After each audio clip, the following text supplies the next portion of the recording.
Welcome to I special. This is Nidhi. America Bharat మైత్రిని చాటి చెప్పేలా వైట్ హౌస్ లో దీపావళి వేడుకలు ఘనంగా జరిగాయి. ఈ వేడుకల్లో యుఎస్ అధ్యక్షుడు డొనాల్డ్ ట్రంప్ భారతీయ అమెరికన్ కమ్యూనిటీని ఉద్దేశించి మాట్లాడారు. ఈ సందర్భంగా ప్రధాని నరేంద్ర మోదీని తన గొప్ప స్నేహితుడు అని కొనియాడిన ట్రంప్ వారి మధ్య జరిగిన కీలక చర్చలను వెల్లడించారు. ట్రేడ్ ఇష్యూస్ నుండి ఇండియా పాక్ ఉద్రిక్తతల వరకు ట్రంప్ ఏం మాట్లాడారు చూడండి స్పెషల్ స్టోరీలో. వైట్ హౌస్ మొత్తం దీపాల వెలుగులో ట్రంప్ దౌత్యపరమైన మెసేజ్ పంపారు. దీపావళి చీకటిపై వెలుగు సాధించిన విజయానికి ప్రతీక అని చెప్పిన ఆయన ప్రధానంగా మోదీతో తన టెలిఫోన్ కాన్వర్సేషన్స్ గురించి డిస్కస్ చేశారు. Modi is a great friend, a great person అని పబ్లిక్ గా కమెంట్ చేసిన ట్రంప్ తాము ఎక్కువగా ట్రేడ్ ఇష్యూస్ పై మాట్లాడామని రివీల్ చేశారు.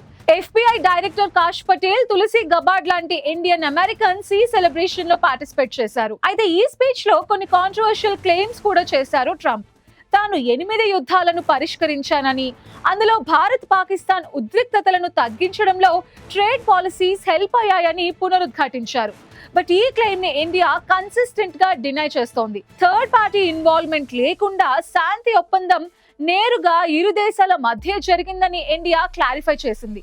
అంతేకాకుండా రష్యా నుండి ఆయిల్ ఇంపోర్ట్స్ తగ్గిస్తానని మోదీ తనకు అష్యూర్ చేశారని ట్రంప్ మరో కమెంట్ చేసినా దానిని కూడా ఇండియా వెంటనే ఖండించింది.